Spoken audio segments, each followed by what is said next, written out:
আকাশবাণী গুৱাহাটী আজিৰ নাট্যানুষ্ঠানৰ নিবেদন ত্যাগবীৰ ৰচনা লতিফুদ্দিন আহমেদৰ পৰিচালনা ধীৰাজ কুমাৰৰ নাটখনি পৰিৱেশন কৰিছে গুৱাহাটীৰ নাট্যগোষ্ঠী আৰ কাপুৰৰ শিল্পীসকলে প্ৰযোজনা ঋতুপৰ্ণ দাসৰ ত্যাগবীৰ স্বাধীনতা সংগ্ৰামৰ ইতিহাস অধ্যয়ন কৰিলে দেখা যায় যে অসমৰ যিসকল মুক্তিযুঁজাৰু বীৰ পুৰুষে স্বদেশৰ মুক্তিৰ বাবে প্ৰাণেপণে সংগ্ৰাম কৰিছিল, অশেষ ত্যাগ কষ্ট স্বীকাৰ কৰি মাতৃভূমিৰ জয়গান গাইছিল, সেইসকলৰ ভিতৰত অন্যতম ত্যাগবীৰ হেমচন্দ্ৰ বৰুৱা। ইতিহাস প্ৰসিদ্ধ তেজপুৰত 1893 চনৰ 25 এপ্ৰিল তাৰিখে হেমচন্দ্ৰ বৰুৱাৰ জন্ম হৈছিল। শৈশৱ কালতে তেওঁ পিতৃ পোৱালচন্দ্ৰ বৰুৱাক হেৰুৱাবলগীয়াত পৰিছিল। তেতিয়া ককায়েক প্ৰিয়লাল বৰুৱাৰ তত্ত্বাৱধানত জীৱনৰ বাটত বাট বুলিবলৈ আৰম্ভ কৰিছিল হেমচন্দ্ৰ বৰুৱাই। 1915 চনত তেওঁ এণ্ট্ৰেন্স পৰীক্ষাত উত্তীৰ্ণ হয়। হেম, ককাইদেউ, কলৈ গৈছিলি? মই চৰা ঘৰতে আছিলোঁ ককাইদেউ, কিতাপ এখন পঢ়ি আছিলোঁ। পঢ়া শুনা কৰাটো খুবেই ভাল বাৰু, কিন্তু স্বাস্থ্যৰ প্ৰতিও অলপ যত্ন ল'বি। খোৱা বোৱাখিনি সময়মতে কৰিবি। দেহা থাকিলেহে বেহা, দেহাটো ভালে থাকিলে পঢ়া শুনাটো আগবাঢ়িব পাৰিবি, হয়নে নহয়? হয় ককাইদেউ। বাৰু কচোন, তই এতিয়া ক'ত পঢ়িম বুলি ভাবিছ? সেইটো তুমিহে জানিবা ককাইদেউ, তুমি পঢ়ালেহে মই পঢ়িব পাৰিম। হেম, তই তেনেকৈ কিয় কৈছ? তই যিমান পঢ়িবলৈ মন কৰ মই সদায় সাজু। পঢ়াৰ ক্ষেত্ৰত তোক মই একো অসুবিধা নিদিওঁ, সেইবোৰ তই চিন্তা নকৰিবি। হ'ব ককাইদেউ। মই ভাবোঁ তই গুৱাহাটীৰ কটন কলেজত নাম লগোৱাই ভাল হ'ব নেকি, নে কি ক? মোৰোতো সেইটোৱে ইচ্ছা ককাইদেউ। বঢ়িয়া, ভালদৰে পঢ়িবি। তোক লৈ মই বহুত সপোন দেখিছোঁ। অকল ময়ে নহয়, আমাৰ গাঁওখনে তোৰ পৰা বহুত আশা কৰে। মোৰ বিশ্বাস তই নিশ্চয় আমাৰ আশা পূৰণ কৰিব পাৰিবি। মোক আশীৰ্বাদ কৰা ককাইদেউ। তোৰ ওপৰত আমাৰ আশীৰ্বাদ সদায় আছে। তই বহুত ডাঙৰ মানুহ হবি। ভগৱানে তোৰ মংগল কৰক। ককাইদেউ, তোমাৰ ইচ্ছা পূৰণ কৰিবলৈ মই সদায় চেষ্টা কৰিম।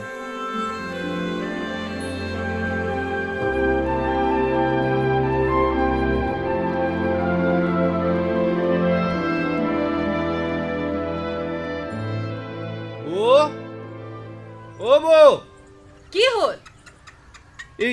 এই টোপোলাটোত এইবোৰ কি কি দিছা? কিবা কিবি খোৱা বস্তু দিছোঁ দিয়া।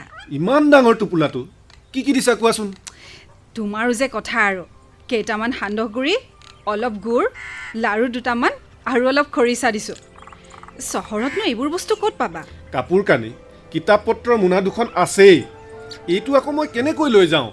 তুমি ইমান চিন্তা কৰিব নালাগে, ককাইৰাই গাড়ীত উঠাই দি থৈ আহিব। ঠিক আছে, হ'ব দিয়া। হেম, ভালদৰে পঢ়া শুনা কৰিবা। গোটেই গাঁওখনৰ মানুহে তোমাক লৈ বহুত আশা কৰে। কৰিম দিয়া। এটা কথা কিন্তু, চহৰৰ কলেজত পঢ়া শুনা কৰি ডাঙৰ মানুহ হয় আমাক আকৌ পাহৰি নাযাবা। বৌ, তুমি যে কি কথা কোৱা নহয় এইবোৰ। মনত পেলাই দিয়া উচিত বুলি ভাবিহে মনত পেলাই দিলোঁ। বৌ, এই ককাইদেউ ৰৈ আছে, মই তেনেহ'লে গৈ থাকোঁ। ৰ'বা ৰ'বা, এই অথনিয়ে মই গাখীৰ এগিলাচ দি থৈ দিছোঁ, তুমি খোৱাই নাই দেখোন। এতিয়া আৰু নাখাওঁ নেকি? গাখীৰ গিলাচ খাই লোৱা, একো নহয়। লোৱা। দিয়া তেনেহ'লে। হেম, খোৱাৰ প্ৰতি যত্ন ল'বা। দেহাটো ভালে থাকিলেহে ভালদৰে পঢ়া শুনা কৰিব পাৰিবা। হ'ব, লোৱা।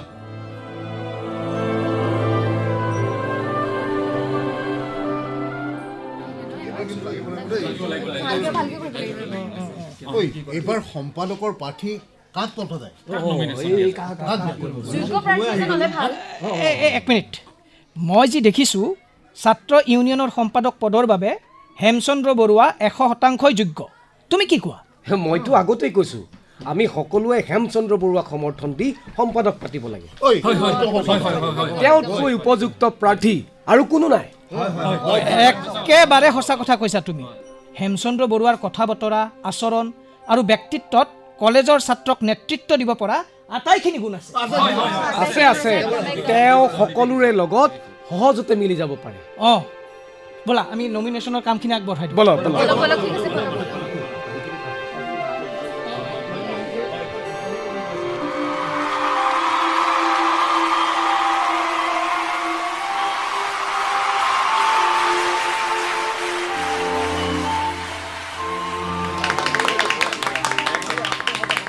এই আমাৰ হেমচন্দ্ৰ জিকাৰ কাৰণে কিন্তু বৰ ভাল হৈছে দেই। সি পাৰিব কিন্তু, সি পাৰিব। একদম এতিয়া হেমদাই কৰিব আৰু যি কৰে। এতিয়া হেমদাই কৰিব।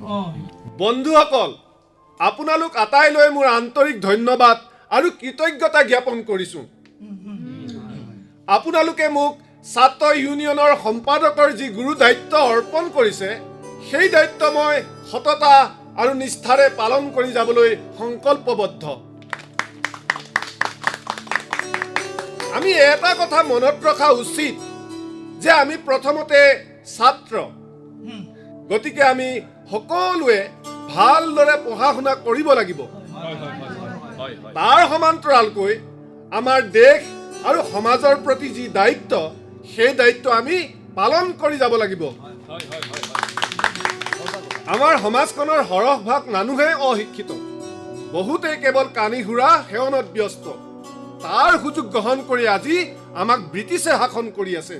গতিকে এই কানি সুৰা আঁতৰাই আমি এখন শিক্ষিত সমাজৰ সপোন দেখিব লাগিব। তেতিয়াহে আমি আগবাঢ়ি যাবলৈ সক্ষম হ'ম আৰু দাসত্বৰ শিকলিৰ পৰা মুক্তি লাভ কৰিব পাৰিম।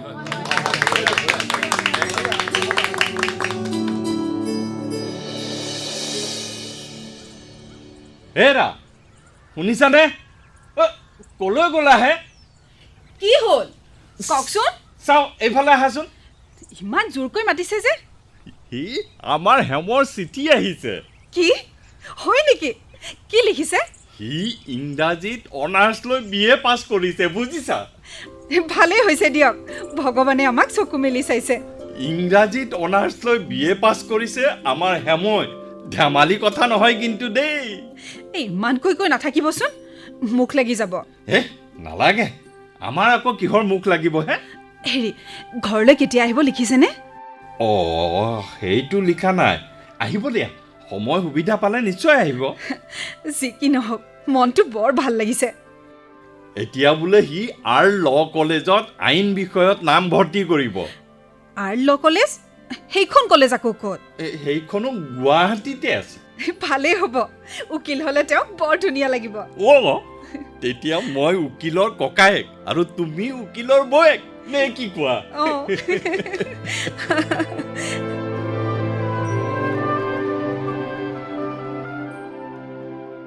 বন্ধুসকল, মই হেমচন্দ্ৰ বৰুৱা। আজি আমি ইয়াত কি উদ্দেশ্যৰে গোট খাইছোঁ সেই কথা নিশ্চয় আপোনালোকে অনুমান কৰিব পাৰিছে। আপোনালোকে ইতিমধ্যে গম পাইছে যে মহাত্মা গান্ধীৰ নেতৃত্বত দেশত অসহযোগ আন্দোলন আৰু বিদেশী বস্তু বৰ্জন আন্দোলন চলি আছে। ভাৰতীয় লোকৰ জাতীয় চেতনাক মষিমূৰ কৰিবলৈ ব্ৰিটিছ চৰকাৰে দমনমূলক ৰাওলাট আইন প্ৰণয়ন কৰাৰ প্ৰতিবাদত এই সংগ্ৰামৰ জুইকৰা দেশৰ চৌদিশে বিয়পি পৰিছে।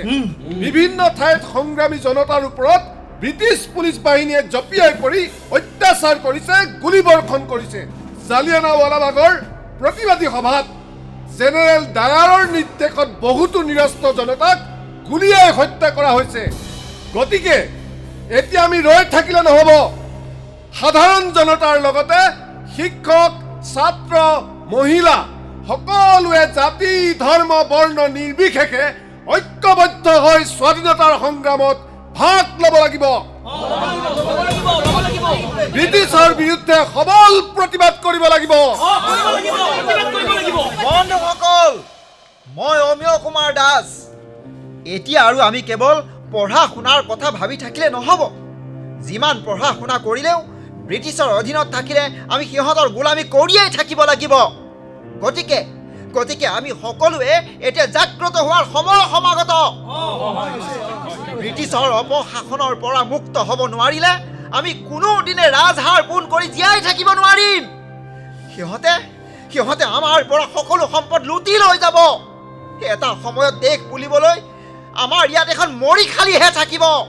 গতিকে বন্ধুসকল, দেশ মাতৃৰ উদ্ধাৰৰ বাবে আমি সকলোৱে সংকল্পবদ্ধ হৈ আগুৱাই যাব লাগিব। আমি আজিৰ পৰাই কলেজলৈ যোৱা বন্ধ কৰিলোঁ। বন্ধ কৰিলো আৰু অসহযোগ আন্দোলনত যোগ দিম।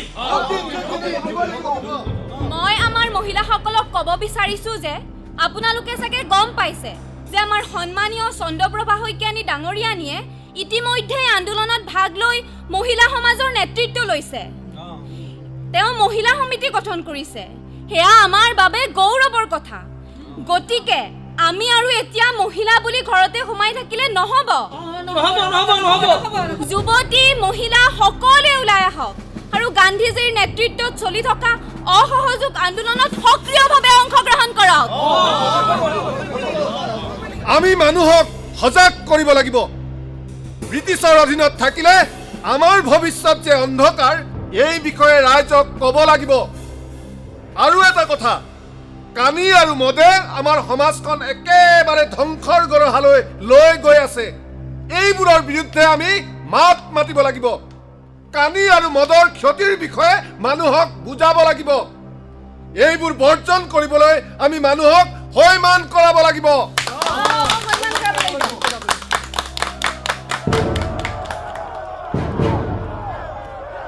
ব্ৰিটিছ চৰকাৰ go back, ব্ৰিটিছ চৰকাৰ go back, ব্ৰিটিছ পুলিচ হুঁচিয়াৰ, ব্ৰিটিছ পুলিচ হুঁচিয়াৰ। বিলাতী বস্তু বৰ্জন কৰক, বিলাতী বস্তু বৰ্জন কৰক, বিলাতী বস্তু বৰ্জন কৰক। শ্ৰদ্ধেয় ৰাইজ, গান্ধীজী আমাৰ অসমলৈ আহিছে। তেখেতে ডিব্ৰুগড়, যোৰহাট, তেজপুৰ, নগাঁও আদি কেইবাখনো ঠাই ভ্ৰমণ কৰিছে। আজি গুৱাহাটীৰ ৰাজহুৱা সভাত গান্ধীজীয়ে বিলাতী কাপোৰৰ দমত জুই লগাই দি ৰাইজক খাদী বস্ত্ৰ ব্যৱহাৰ কৰিবলৈ আহ্বান জনাইছে। গতিকে আমাৰ মহিলাসকলে যিমান পাৰে খাদী বস্ত্ৰ প্ৰস্তুত কৰিব লাগে। আমি খাদী বস্ত্ৰ পৰিধান কৰিব লাগে আৰু সকলো ধৰণৰ বিলাতী সামগ্ৰী বৰ্জন কৰিব লাগে। বিলাতী বস্তু বৰ্জন কৰক, বিলাতী বস্তু বৰ্জন কৰক। ব্ৰিটিছ চৰকাৰ go back, ব্ৰিটিছ চৰকাৰ go back, ব্ৰিটিছ পুলিচ হুঁচিয়াৰ, ব্ৰিটিছ পুলিচ হুঁচিয়াৰ, ব্ৰিটিছ পুলিচ হুঁচিয়াৰ। ব্ৰিটিছ চৰকাৰ go back। ঐ ডেকা ল'ৰাহঁত, এইবোৰ কি কৰি আছ? এই চব বাদ দে। আন্দোলন কৰি মিছাতে লাইফটো বৰবাদ নকৰিবি। ভালদৰে পঢ়া শুনা কৰি চাকৰি এটা গোটাই লৈ সংসাৰ কৰি থাক। তোমালোকৰ দৰে ব্ৰিটিছৰ তলত গোলামী আমি নকৰো। আমাক তেনেকুৱা চাকৰি নালাগে। কি কলি? আমি গোলামী কৰি আছো? তেনেহলে কি কৰি আছা? ঐ, তই কাৰ লগত কথা পাতি আছ গম পাইছনে নাই? মই চৰকাৰী পুলিচ, দাৰোগা বাবু বুলি মাতে মোক। বাদ দিয়াহে তেনে দাৰোগা। নিজৰ মাতৃভূমিৰ লগত বেইমানি কৰা দাৰোগাক আমি কেয়াৰ নকৰো। ইয়াৰ বৰ কথা। চিপাহী, এৰেষ্ট হিম। উঠাই দে তাক, উঠাই দে। কৰা, এৰেষ্ট কৰা, জেলত দিয়া, যি মন যায় কৰা। কিমানজনক এৰেষ্ট কৰিবা? এৰেষ্ট কৰি অত্যাচাৰ কৰি আন্দোলন যদি বন্ধ কৰিব পাৰিবা? চিপাহী, লাঠি চাৰ্জ কৰা।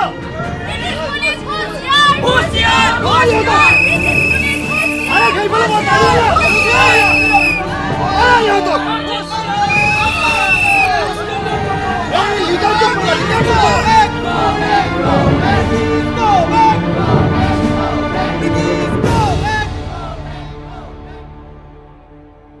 দাদা, আপুনি হেমদাৰ ককায়েক নেকি?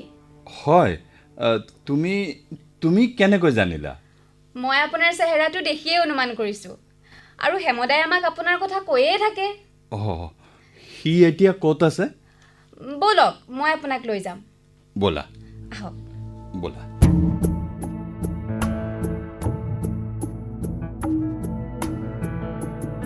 কাক লগ ধৰিবা? হেমচন্দ্ৰ বৰুৱাক। একেলগে যাব নোৱাৰা, এজন এজনকে যাব লাগিব। মই লগ ধৰি গৈছোঁ, দাদাই যাব। ঠিক আছে, যোৱা। ককাইদেউ আহিছা? এইবোৰ কি হৈ গ'ল হেম? মোক ক্ষমা কৰি দিবা ককাইদেউ। নাই, তই ভুল কৰা নাই। নিজৰ দেশতে পৰাধীন হৈ থকাৰ বেদনা ময়ো বুজি পাওঁ। ককাইদেউ, অঁ হেম, শিক্ষিত জ্ঞানীজনৰ বুকুত সেই বেদনাৰ জুইকুৰা অজ্ঞজনতকৈ বেছিকৈ জ্বলে। কিন্তু মোৰ দুখ লাগিছে এটা কথা, তোৰ আইনৰ পঢ়াটো আধৰুৱা হৈ ৰ'ল। তুমি চিন্তা নকৰিবা ককাইদেউ। এইবাৰ মই আইন পঢ়িবলৈ কলিকতালৈ যাম। আইনৰ শিক্ষা মই সমাপ্ত কৰিমেই। ইয়াৰ পৰা কেতিয়া ওলাব পাৰিবি? আৰু মাত্ৰ 5 মাহ। হা? অঁ, 5 মাহ। হিচাপ কৰি থাকোঁতে দুদিনমানৰ পাছত শেষ হ'বই আৰু। তই বৰকৈ ক্ষীণাইছ হেম, বহুত কষ্ট পাইছ নেকি? নাই ককাইদেউ, মই ঠিকেই আছোঁ। তোমালোকে মিছাতে চিন্তা কৰি নাথাকিবা। ঘৰৰ সকলোৱে ভালে আছে নহয় ককাইদেউ? আছে, আটাইৰে একেটাই চিন্তা। একো চিন্তা কৰিব নিদিবা ককাইদেউ। আমি দেশৰ বাবে যুঁজ কৰি আছোঁ। আমাৰ দেশখন যাতে দাসত্বৰ পৰা মুক্তি পায়, তাৰ বাবে আটাইকে ভগৱানৰ ওচৰত প্ৰাৰ্থনা কৰিব ক'বা। হ'ব দে ককাইদেউ, তুমি তেনেহ'লে গৈ থাকা। ঠিক আছে, আহোঁ। যোৱা।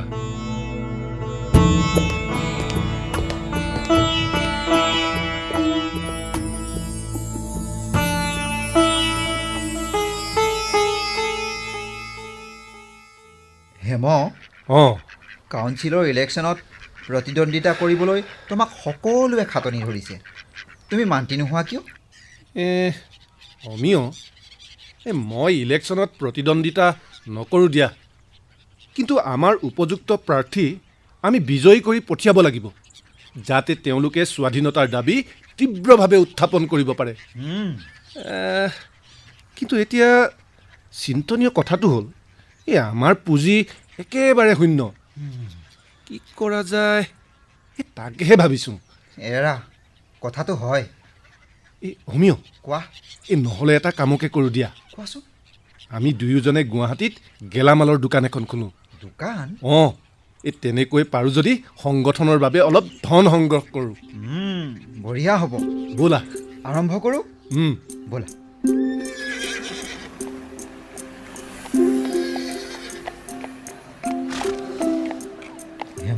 হেম, এই গেলামালৰ পাইকাৰী দোকানখন আমি ইয়াতে পাম নেকি? অঁ, এই অকণমান আগত আছে, বোলা।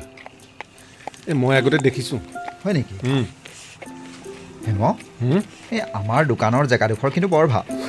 বিক্ৰী হ'ব? এই ঠাইডোখৰ বৰ ভাল, জনসমাগম আছে। অমিয়, তুমি বস্তুৰ তালিকাখন লৈছিলা নহয়? অঁ, লৈছোঁ। অঁ, এয়া মোৰ লগতে আছে। অঁ, চালক ভাই।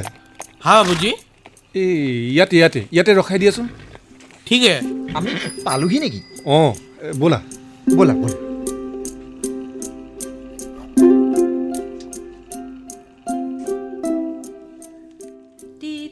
নিস্পৃহ যিটো সেহি ভকত কনম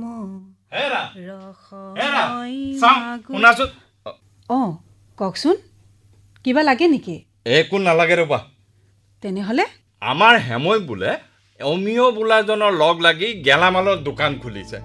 তাক বাৰু ইমান পঢ়াই শুনাই দোকানীহে বনালো নে? হয় নেকি? ক'ত দোকান দিছে?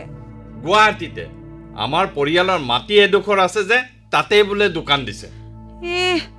ল'ৰাটোৱে কি চিন্তা কৰি কি কৰে একো ধৰিবই নোৱাৰোঁ। পঢ়া শুনা এৰি আন্দোলনত ধৰিলে, এইবাৰ আকৌ আন্দোলন এৰি দোকান দিছে। মই কাইলৈ গুৱাহাটীলৈ যাম, তাৰ দোকান বন্ধ কৰি দিম। ৰ'বচোন, কথাষাৰ শুনিয়ে আপুনি ইমান খং নকৰিব। তেওঁতো নজনা ল'ৰা নহয়। কি উদ্দেশ্য লৈ এইবোৰ কৰিছে আগতে তেওঁৰ লগত কথা পাতি ভালদৰে জানি লোৱা ভাল। হেৰি, এটা কাম কৰিলে কেনে হয়? কি? আপুনি যোৱাতকৈ চিঠি এখন লিখি তেওঁক ঘৰলৈকে মাতক। ৰ'বা, তাকে কৰোঁ।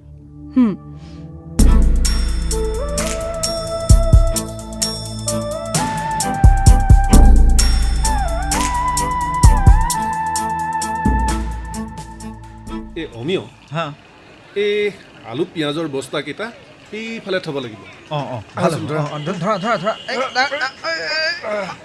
এই ধৰিবা ধৰিবা ইয়াতে থোৱা থোৱা অঁ দাদা, দুখেৰ চাউল, এপোৱা মাটিমাহ আৰু এচটাক মিঠাতেল দিয়কচোন।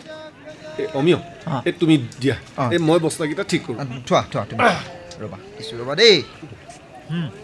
এয়া লোৱা তোমাৰ দুখেৰ চাউল, এপোৱা মাটিমাহ আৰু এয়া এচটাক মিঠাতেল। হ'ব দাদা, এই পইচাটো লওক। দিয়া অঁ দিয়া।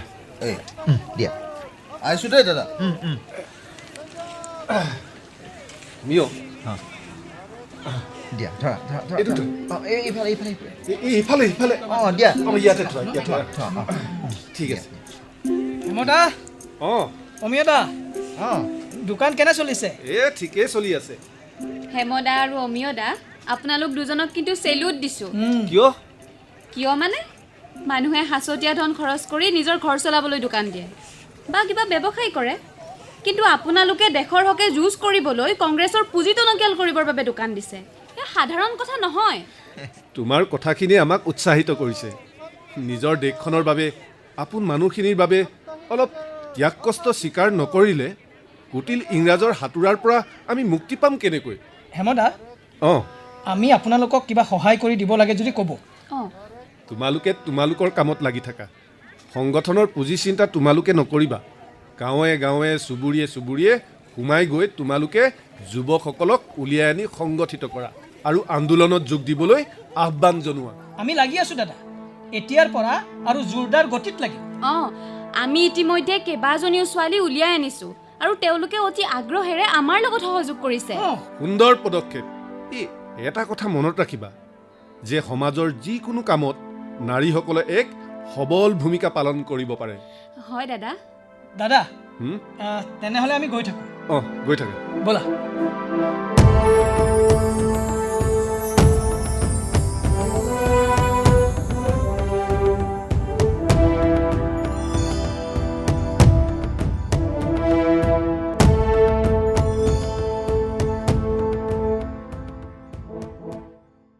হেৰা, হেমৰ খবৰে নাই দেখোন। চিঠিখন পালে নে নাই? পাইছে চাগে, হয়তো কিবা অসুবিধাৰ বাবে আহিব পৰা নাই। হ'বও পাৰে দিয়া। ককাইদেউ, বৌ। অ' তই আহি পালি? পালোঁ ককাইদেউ। আমি তোমাৰেই কথা পাতি আছিলোঁ। ইমান জোৰকৈ মাতিছা যে চিঠিখন পায়ে মই গুচি আহিছোঁ। এই কিবা হৈছে নেকি ককাইদেউ? হে, একো হোৱা নাই অ'।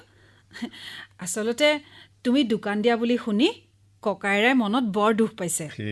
নাই নাই নাই, দোকান মোৰ কাৰণে দিয়া নাই নহয়। আমি কেইজনমানে লগ লাগি কেইদিনমানৰ বাবেহে দিছোঁ, কংগ্ৰেছৰ পুঁজি সংগ্ৰহৰ বাবে। মই বাৰু দোকান দি চলিম নে? মই সেইটো কথাই ককাইৰক বুজাই আছিলোঁ। এতিয়া বুজি পালে? অঁ, তেনেহ'লে ঠিকে আছে বাৰু।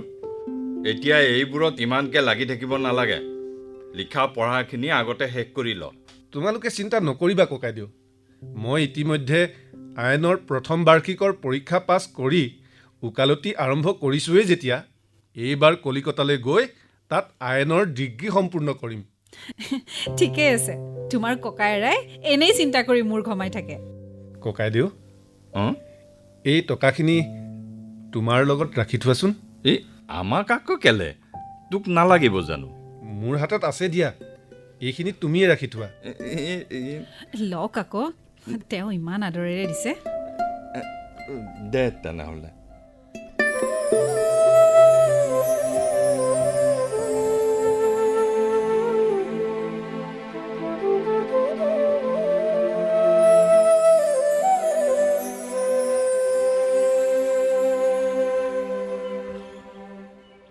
মহাজন বাবু, কওকচোন আপোনাৰ কথাটো কি হৈছে? কথাটো মানে দাৰোগা বাবু, মই মাটি এডৰা কেতিয়াবাই কিনি থৈছিলোঁ। বিক্ৰীদাৰক পইচা পাতি আদায় দি কাগজত চহীও কৰাই থৈছোঁ।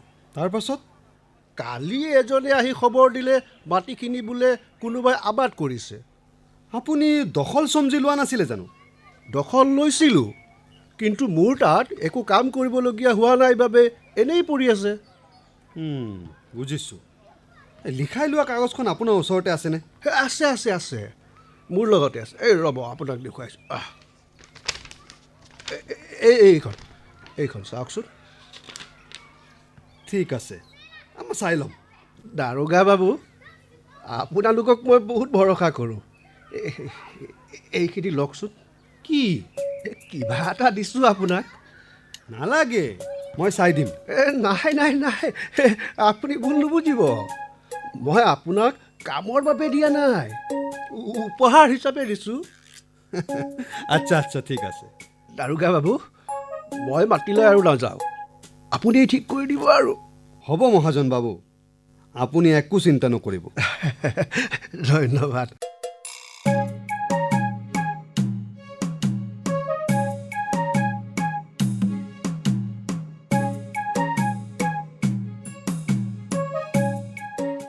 অমিয়, হা? আমাৰ দোকান ভালেই চলিছে দিয়া। হয়, আচলতে উদ্দেশ্য ভাল হ'লে তাৰ ফলাফলো ভাল হয়। ঠিকেই কৈছা তুমি। দাৰোগা বাবু, কিবা ল'ব নেকি? এই দোকানখন কাৰ? আমাৰ এই মাটিডৰা কাৰ? মাটিডৰাও আমাৰ পৰিয়ালৰে। না, এই মাটিডৰা যে কোনোবাই কিনি লৈছে তোমালোকে নাজানা নেকি? মই জনাততো আমাৰ পৰিয়ালৰ পৰা বিক্ৰী কৰা হোৱা নাই। তেনেহ'লে কাগজখনত থকা বিক্ৰীদাৰ আৰু সাক্ষীৰ চহীবোৰ কাৰ? চাওঁ, কাগজখন দিয়ক। অমিয়, হা? এই মহাজনে এইটো ডাঙৰ কাৰ চাজি কৰিলে। এই বৰ অন্যায় কৰিলে আমাৰ। এই কাইলৈৰ ভিতৰত ইয়াৰ পৰা দোকান উঠাই মাটিখিনি খালী কৰি দিবি, নহ'লে বেলেগ ব্যৱস্থা ল'ব লাগিলে বিপদ তহঁতৰেই, বুজিলি? ব্ৰিটিছ পুলিচ হুঁচিয়াৰ! হুঁচিয়াৰ! হুঁচিয়াৰ! ব্ৰিটিছ পুলিচ হুঁচিয়াৰ! হুঁচিয়াৰ! হুঁচিয়াৰ! বিলাতী বস্তু বৰ্জন কৰক! বৰ্জন কৰক! বৰ্জন কৰক! বিলাতী বস্তু বৰ্জন কৰক! বৰ্জন কৰক! বৰ্জন কৰক! বন্ধুসকল, আপোনালোকে চাগে গম পাইছে যে আমাৰ নেতা হেমচন্দ্ৰ বৰুৱা ডাঙৰীয়া আইন পঢ়িবৰ বাবে কলিকতালৈ গ'ল। আমি তেওঁক সকলোৱে শুভকামনা যাচিছোঁ। তেওঁ শিক্ষা সমাপ্ত কৰি আমাৰ মাজলৈ আকৌ উভতি আহক। কিন্তু তেওঁৰ অনুপস্থিতিটো আমি আমাৰ সংগ্ৰাম একেদৰে চলাই নিব লাগিব। আমি জানো যে অমিয় কুমাৰ দাস ডাঙৰীয়া আৰু হেমচন্দ্ৰ বৰুৱা ডাঙৰীয়াই গেলামালৰ দোকান দি, হাবিত সোমাই কাঠৰ ব্যৱসায় কৰি, বাতৰি কাকত আৰু পুস্তিকা বিক্ৰীৰ কাম কৰি কংগ্ৰেছৰ পুঁজি টনকিয়াল কৰিছে। গতিকে তেওঁলোকৰ এই ত্যাগ কষ্টৰ প্ৰতি সন্মান জনাই আমি আৰু দুগুণ উৎসাহেৰে আমাৰ সংগ্ৰাম আগুৱাই নিব লাগিব। ব্ৰিটিছ পুলিচ হুঁচিয়াৰ! হুঁচিয়াৰ! হুঁচিয়াৰ! ব্ৰিটিছ পুলিচ হুঁচিয়াৰ! হুঁচিয়াৰ! হুঁচিয়াৰ! বিলাতী বস্তু বৰ্জন কৰক! বৰ্জন কৰক! বৰ্জন কৰক! বিলাতী বস্তু বৰ্জন কৰক! বৰ্জন কৰক! বৰ্জন কৰক! বিলাতী বস্তু বৰ্জন কৰক! বৰ্জন কৰক! বৰ্জন কৰক!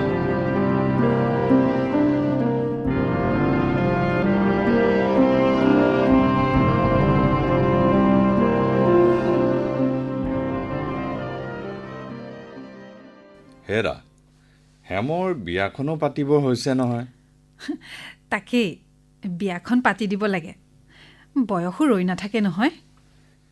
এইবাৰ কলিকতাৰ পৰা ঘূৰি আহিলে বিয়াৰ কথা উলিয়াব লাগিব। কথাটো তুমিয়ে উলিয়াবাচোন, মোৰ আগত লাজ কৰিব পাৰেতো। হ'ব দিয়ক। ভাল ঘৰৰ পঢ়া শুনা কৰা ছোৱালী এজনী পালে ভাল আছিল। তোমাৰ জনা শুনা তেনেকুৱা কোনো নাই নেকি? এই মুহূৰ্তত তেনেকৈ মনত পৰা নাইচোন, বিচাৰিব লাগিব দিয়ক। চাবাচোন, তাৰ লগত মিলা ছোৱালী দেখিলে গৃহস্থৰ লগত কথা পাতি থ'ব পাৰি।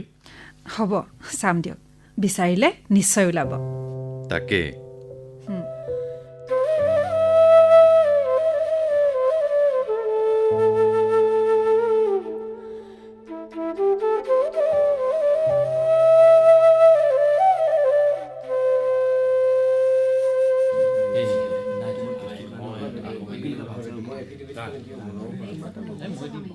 অঁ আপুনি হেমচন্দ্ৰ বৰুৱা নহয় জানো? হয় আপুনি বাৰত জইন কৰিছে। হয়, দুদিনমানৰ আগতে কৰিলোঁ। আপুনি কলিকতাত BL কমপ্লিট কৰিলে। হয় বৰ ভাল লাগিল দিয়ক আপোনাক লগ পাই। আকৌ লগ পাম। নিশ্চয়, আহিছোঁ। যাওক। ছাৰ অঁ আপুনি? হয় ছাৰ, আপুনি আমাক কেছটোত জিকাই দি বহুত ডাঙৰ উপকাৰ কৰিলে ছাৰ। একো নাই, মই মোৰ কৰ্তব্য পালন কৰিছোঁ। লগত এটা কথা থাকে যে অন্যায় বলি হোৱাজনক ন্যায় দিয়াটো আমাৰ দায়িত্ব। হয় ছাৰ, হয় হয়। কথা এটা সুধিব বিচাৰিছোঁ ছাৰ। কওকচোন। আপোনাক আৰু কিবা পইচা পাতি দিব লাগিব নেকি ছাৰ? নালাগে, ফিজ দিছে নহয় আপোনালোকে, আৰু কিয় পইচা দিব লাগে? নহয় মানে এনে সুধিছোঁ ছাৰ। ধন্যবাদ ছাৰ। হ'ব।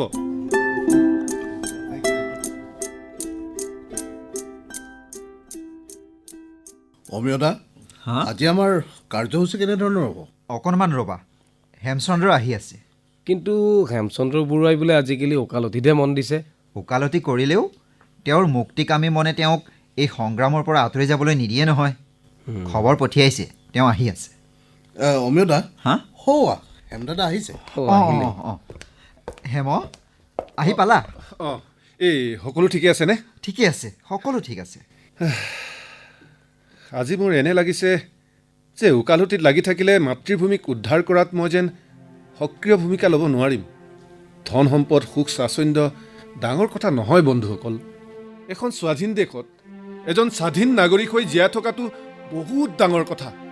গতিকে আমি দেশৰ হকে যুঁজ কৰিম।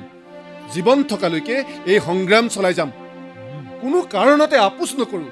বিশ্ববিজয়ী নজোৱান, বিশ্ববিজয়ী নজোৱান, বিশ্ববিজয়ী নজোৱান, বিশ্ববিজয়ী নজোৱান, শক্তিশালী ভাৰত।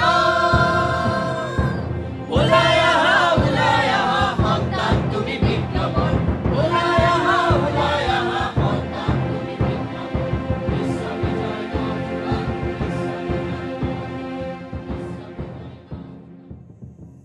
বৌ, তোমালোকে মোক ক্ষমা কৰি দিবা।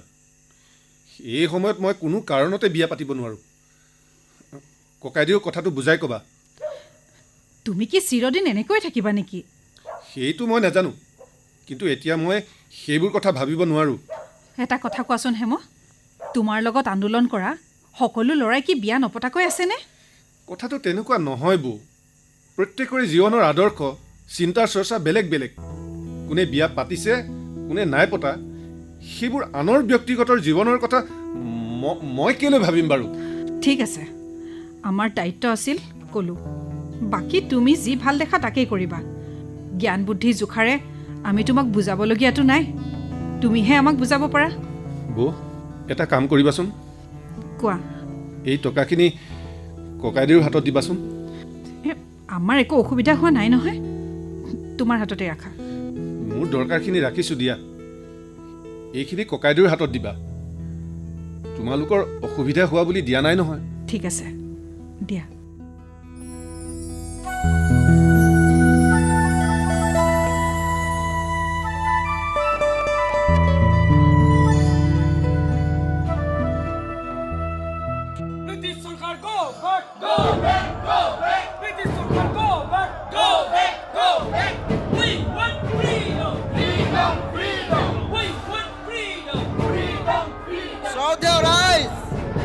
আপোনালোকক জনাওঁ যে পূৰ্ণ স্বাধীনতা প্ৰস্তাৱ গ্ৰহণ কৰি দেশত আইন অমান্য আন্দোলন আৰম্ভ কৰা হৈছে।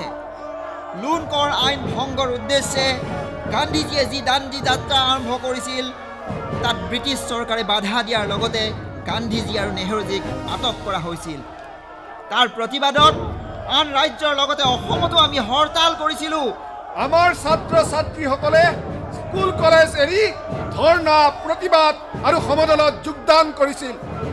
সেইকাৰণে শিক্ষাধিকাৰ মিষ্টাৰ কামিংহামে ছাত্ৰ ছাত্ৰীসকলক আন্দোলনৰ পৰা বিৰত থাকিবলৈ এক বিশেষ জাননী জাৰি কৰিছে। ইতিমধ্যে এই জাননীৰ বিৰোধিতা কৰি স্কুল কলেজ ত্যাগ কৰিছোঁ। গতিকে আপোনালোক সকলোৱে ওলাই আহক আৰু আইন অমান্য আন্দোলনত যোগ দি আন্দোলন সফল কৰি তোলাত সহযোগ কৰক।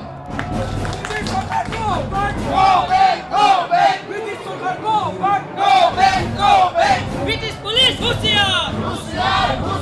ব্ৰিটিছ পুলিচ এইবোৰ বাদ দে, ঘৰা ঘৰি গুচি যা, নহ'লে কোবাই চুচৰাই জেলত ভৰাই দিম। তেনেকৈ ক'বলৈ আপোনাৰ লাজ লগা নাই? আপুনি এই দেশৰ মানুহ নহয় নেকি? নহয় নেকি? কি কলি? তহঁতে আন্দোলন কৰিবি, চৰকাৰৰ আইন ভংগ কৰিবি, আৰু মোৰ লাজ লাগিব? তেওঁ ঠিকেই কৈছে ডাঙৰীয়া, আপোনালোকে মাতৃভূমিক বিশ্বাসঘাতকতা কৰিছে। হেমচন্দ্ৰ উকিল বাবু, তাৰমানে আপুনিয়ে এওঁলোকক উচতাই আছে? কোনেও কাকো উচতাবলগীয়া নাই। মাতৃভূমিক ভাল পোৱাসকলে স্বতঃস্ফূৰ্তভাৱে ওলাই আহিছে। উকিল বাবু, আপুনি ওকালতিত লাগক, এইবোৰ কৰি লাভ নাই। আপোনালোকে ইয়াৰ পৰা আঁতৰি যাওক, আমাক আমাৰ কাম কৰিবলৈ দিয়ক। আমাক আমাৰ কাম কৰিবলৈ দিয়ক। ইহঁতক থানালৈ লৈ যাওক, থানাতে বুজাব লাগিব।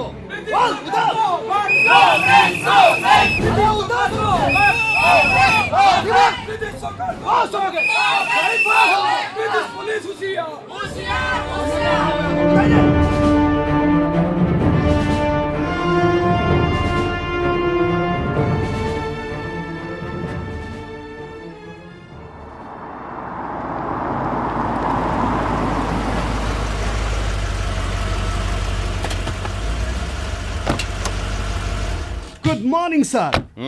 Good morning you bloody fool. Duty ঠিকে চলি আছেতো? একেবাৰে ঠিকে চলি আছে ছাৰ। আজি বহুত এৰেষ্ট কৰিছোঁ নহয় ছাৰ। আৰু সেই যে হেমচন্দ্ৰ বৰুৱা, হেমচন্দ্ৰ বৰুৱা, সেই যে এডভকেটটো ছাৰ, অ'কে, তাকো এৰেষ্ট কৰিছোঁ ছাৰ। ৱেল ডান ব্লাডি ফুল। একটা কথা সদায় মনত ৰাখিবি, এই য়াং বয়জবোৰ মানে ষ্টুডেণ্টবোৰৰ ফিকাইটিংটো বন্ধ কৰিব লাগে। দৰকাৰ হ'লে লাঠি চাৰ্জ কৰি দিবি। হয় ছাৰ। শুন, কেনেকৈ টেক্স বঢ়াব পাৰি তাৰ চিন্তা কৰিব লাগে।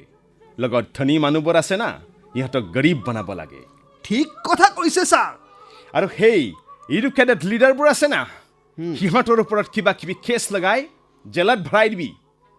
এইটো আমাৰ ডাংগাৰ চাহাবৰ হুকুম আছে। আমি সেইবোৰেই কৰি আছো sir. Very good bloody fool. ভাল কৰিলেও ব্লাডি ফুল, বেয়া কৰিলেও ব্লাডি ফুল।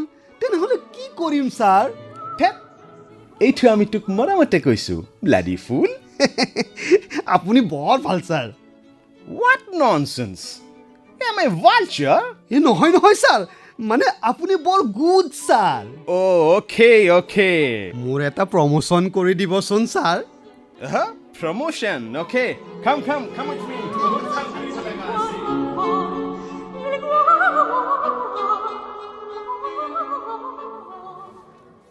শ্ৰদ্ধেয় ৰাইজ, আজি আমাৰ এই শিৱসাগৰত অনুষ্ঠিত হোৱা ৰায়তৰ সভালৈ আমি অসম প্ৰদেশ কংগ্ৰেছৰ সম্পাদক হেমচন্দ্ৰ বৰুৱা ডাঙৰীয়ালৈ আন্তৰিক অভিনন্দন আৰু কৃতজ্ঞতা জ্ঞাপন কৰিছোঁ। তেখেতৰ বহুমূলীয়া ভাষণে আমাক সকলোকে উৎসাহিত কৰি তুলিলে।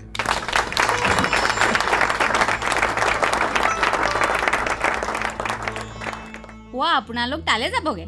দিখনৰ পায়ে খোজকাঢ়ি গৈ থাকক, সোনকালে পাবগে। হ'ব বাৰু।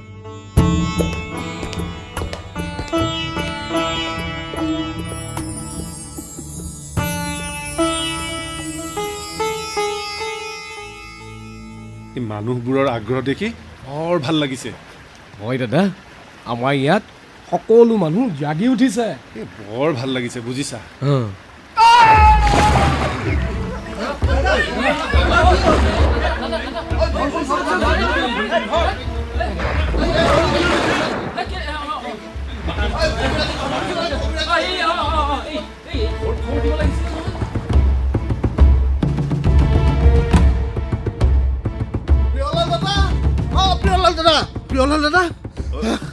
কি হলো নুমল, একেবাৰে ফোপাই জোপাই আহিছ যে?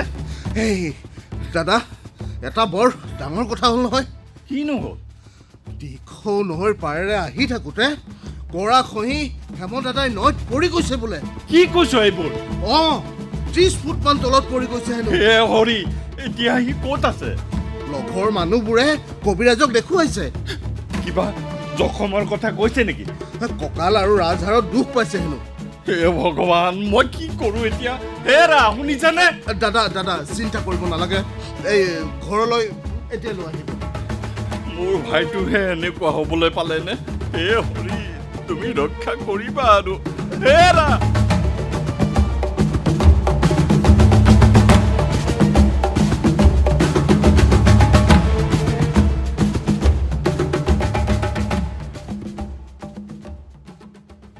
ভাল পাইছানে হেম? পাইছোঁ, কিন্তু সম্পূৰ্ণ সুস্থ আৰু ক'ত হ'ব পাৰিম? আৰু কিছুদিন জিৰণি লোৱা। এতিয়া আৰু জিৰণিৰ কথা ভাবি লাভ নাই অমিয়, এনেকৈয়ে চলি থাকিব লাগিব। তথাপি কিছুদিন ঘূৰা ফুৰা কৰিব নালাগে দিয়া। তুমি চিন্তা নকৰিবা অমিয়, মই মানসিকভাৱে সম্পূৰ্ণ সুস্থ হৈ আছোঁ। এইখিনি শাৰীৰিক অসুবিধাই মোক বহুৱাই ৰাখিব নোৱাৰে। তোমাৰ মনোবল দেখি মই আচৰিত হৈছোঁ। ভগৱানে তোমাক সোনকালেই সুস্থ কৰি তোলক। এটা কথা অমিয়, কি? আমি আন্দোলনৰ সমান্তৰালকৈ কানিৰ দোকানবোৰ বন্ধ কৰিব লাগিব। নিশ্চয়।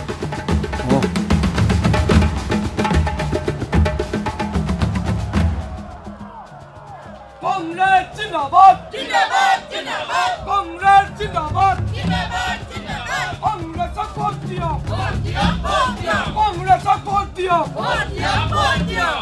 মুছলিম লীগ জিন্দাবাদ, জিন্দাবাদ, জিন্দাবাদ। মুছলিম লীগ জিন্দাবাদ, জিন্দাবাদ, জিন্দাবাদ। মুছলিম লীগক ভোট দিয়ক, ভোট দিয়ক, ভোট দিয়ক। মুছলিম লীগক ভোট দিয়ক, ভোট দিয়ক, ভোট দিয়ক। মুছলিম লীগক ভোট দিয়ক। ভোট দিয়ক, ভোট দিয়ক। হেমচন্দ্ৰ, তৈবুল্লাহ, আহক, এই ইয়াতে বহক। বৰ বেয়া কথা হ'ল হেমচন্দ্ৰ। ছাদুল্লা মন্ত্ৰীসভাৰ জৰিয়তে ব্ৰিটিছে আকৌ কিবা কৰে এইবাৰ? এই মন্ত্ৰীসভা আমি যেনে তেনে উফৰাবই লাগিব হেমচন্দ্ৰ। মুছলিম লীগৰ দৰে দল অসমৰ পৰা পুলি পোখাই উভালি পেলাব লাগিব। আপুনি ঠিকেই কৈছে তৈবুল্লাহ, আমি গান্ধীজীৰ আদৰ্শেৰে আগবাঢ়িব লাগিব, উপযুক্ত ৰণকৌশল তৈয়াৰ কৰিব লাগিব। নিশ্চয় হেমচন্দ্ৰ।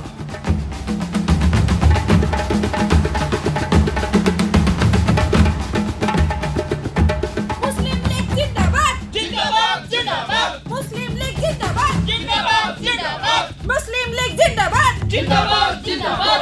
তৈবুল্লাহ মুৰ্দাবাদ, মুৰ্দাবাদ, মুৰ্দাবাদ, তৈবুল্লাহ মুৰ্দাবাদ। মুৰ্দাবাদ, মুৰ্দাবাদ। সেইটো তৈবুল্লাৰ ঘৰ। পাথৰ মাৰি ভাঙি দে তাৰ ঘৰ। মুছলিম লীগৰ বিৰোধিতা কৰে সি। মুছলিম লীগৰ বিৰোধিতা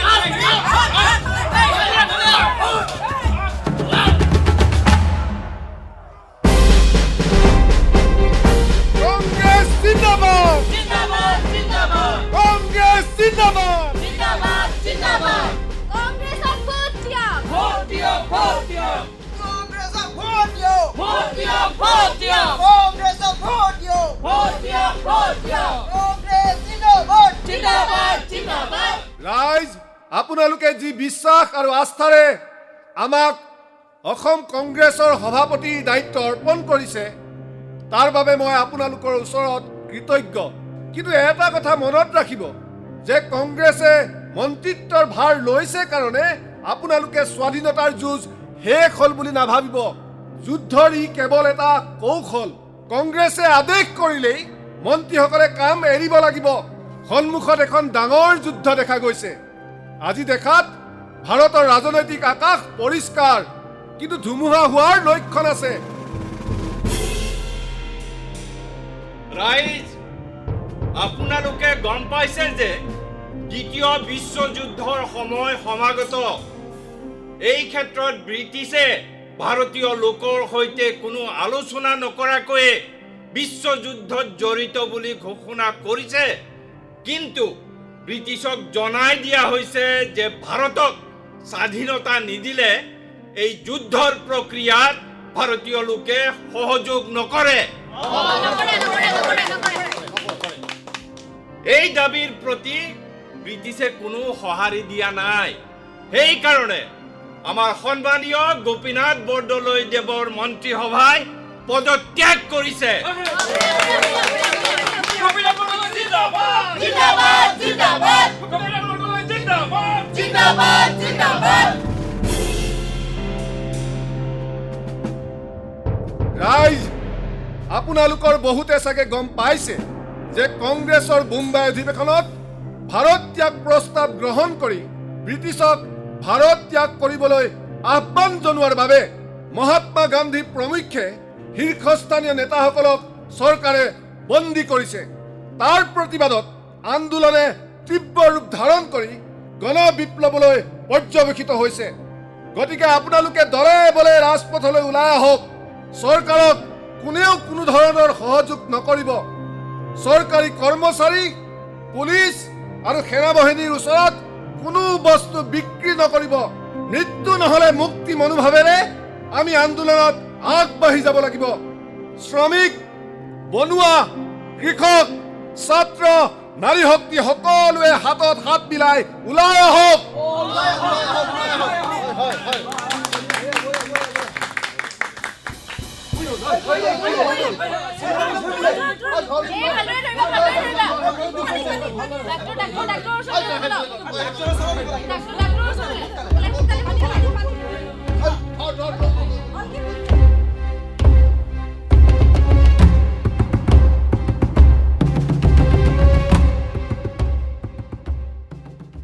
অমিয় দাস ডাঙৰীয়া, অঁ, তই বোলা চাহাব, আহক বহক।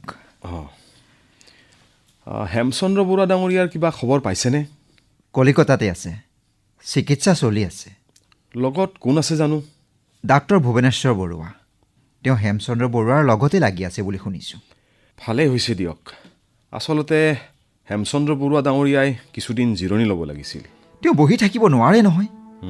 সেইটোৱেইটো তেওঁৰ কাৰণে ডাঙৰ সমস্যা।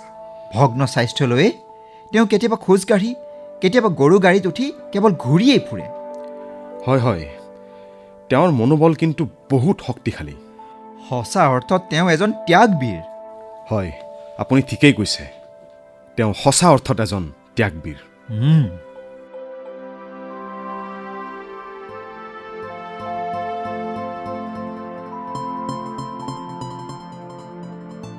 ডাক্তৰ বৰুৱা, আপোনাৰ মই কি বুলি শলাগ ল'ম?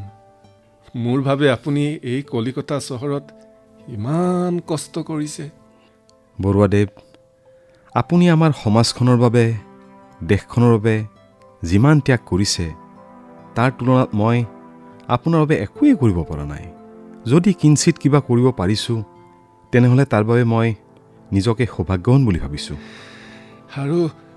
আৰু বহুত দায়িত্ব আছে বৰুৱা। কিন্তু সেই দেহাটোক লৈ মোৰ কিছু সমস্যা হৈছে। আপুনি ভাল হৈ যাব বৰুৱাদেৱ, চিন্তা নকৰিব। হেৰা, সেই আশাতেই ৰৈ আছোঁ। বৰুৱা চাহাব, ৰাইজৰ দুখ কষ্ট নিবাৰণৰ লগতে সমাজখনৰ সংস্কাৰ সাধন আৰু স্বাধীনতা আন্দোলনৰ বাবে আপুনি যিখিনি কৰিছে তাৰ বাবে উঠি অহা চাম আজি উৎসাহিত হৈছে। তদুপৰি সাহিত্যৰ ক্ষেত্ৰখনত আপোনাৰ সৃষ্টিশীল কৰ্মৰাজিয়ে আমাৰ উত্তৰ পুৰুষক চিৰকাল প্ৰেৰণা যোগাই থাকিব। ভাষা ৰজা হেমচন্দ্ৰ বৰুৱাৰ প্ৰতি শ্ৰদ্ধা জনাই আপুনি প্ৰকাশ কৰা হেমচন্দ্ৰ সোঁৱৰণী গ্ৰন্থাৱলী মাইলৰ খুঁটি হিচাপে চিহ্নিত হৈ ৰ'ব। সেয়া অতি নগণ্য বৰুৱা। কৰিবলগীয়া আৰু বহুত আছিল। সকলো ঠিক হৈ যাব বৰুৱাদেৱ, সকলো ঠিক হৈ যাব। ব'লক, আপোনাক ডাক্তৰে ৰিলিজ কৰি দিছে। ব'লক।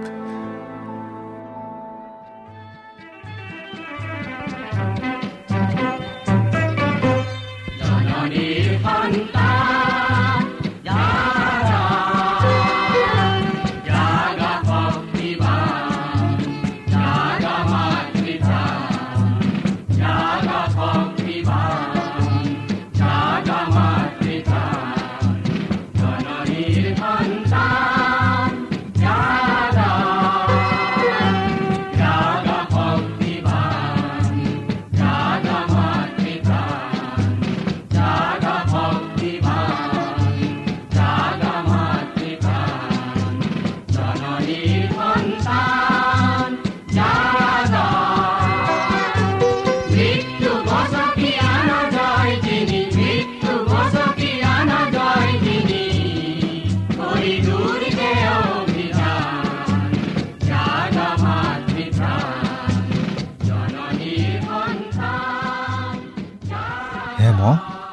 অমিয় এয়া কোন আহিছে চোৱাচোন। সিদ্ধিনাথ শৰ্মা এই দেৱেশ্বৰ শৰ্মাও দেখোন। আহক আহক বহক।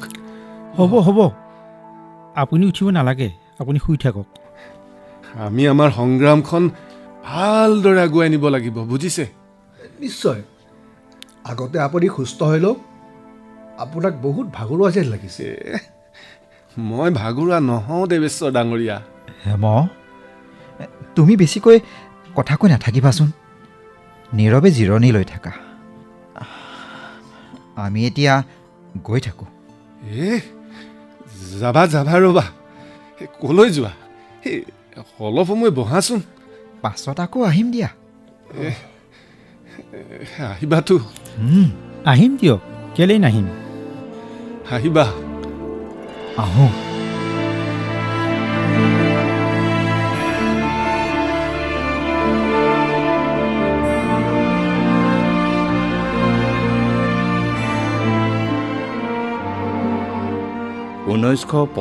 চনৰ 11 আগষ্ট তাৰিখে মাত্ৰ 52 বছৰ বয়সতে হেমচন্দ্ৰ বৰুৱাই ইহলীলা সম্বৰণ কৰে।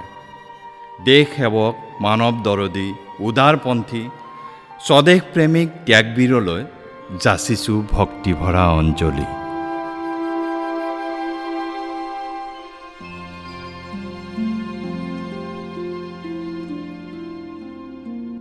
ত্যাগবীৰ লতিফুদ্দিন আহমেদ ৰচিত নাটখনি শুনিলে। গুৱাহাটীৰ নাট্যগোষ্ঠী আৰ কাপুৰৰ হৈ নাটখনিৰ বিভিন্ন চৰিত্ৰত অভিনয় কৰিলে হেমচন্দ্ৰ, ভৰত চুতীয়া, প্ৰিয়লাল, আজগৰ আহমেদ, প্ৰিয়লালৰ পত্নী আৰু আন্দোলনকাৰী নমিতা গোস্বামী, প্ৰথম ছাত্ৰ আৰু আন্দোলনকাৰী ধীৰাজ কুমাৰ, দ্বিতীয় ছাত্ৰ আৰু আন্দোলনকাৰী কুলদীপ তালুকদাৰ, অমিয় শিৱপ্ৰসাদ নাথ, ছাত্ৰী, যুৱতী তথা আন্দোলনকাৰী ভাস্বতী বৰা, পুলিচ হীৰাজ্যোতি শৰ্মা, কনিষ্টবল মক্কেল আৰু আন্দোলনকাৰী ৰাজীৱ কুমাৰ সাউদ, ঘোঁৰা গাড়ী চালক অংকিত কুমাৰ ৰাভা, গ্ৰাহক, যুৱক, উকিল আৰু আন্দোলনকাৰী ৰাতুল শৰ্মা, মহাজন আৰু দেৱেশ্বৰ ধনজিৎ বড়ো, ব্ৰিটিছ বিষয়া তৈয়বুল্লাহ, ডাঃ ভুৱনেশ্বৰ, চন্দন গৌতম আৰু সিদ্ধিনাথৰ চৰিত্ৰত অভিনয় কৰিলে লতিফুদ্দিন আহমেদে। নাটৰ পৰিচালনা আছিল ধীৰাজ কুমাৰৰ, বাণীবন্ধন ধনজিৎ বড়োৰ, সংগীত আৰু সম্পাদনা মনদীপ মহন্তৰ। নাটখনি প্ৰযোজনা কৰিলে ঋতুপৰ্ণ দাসে।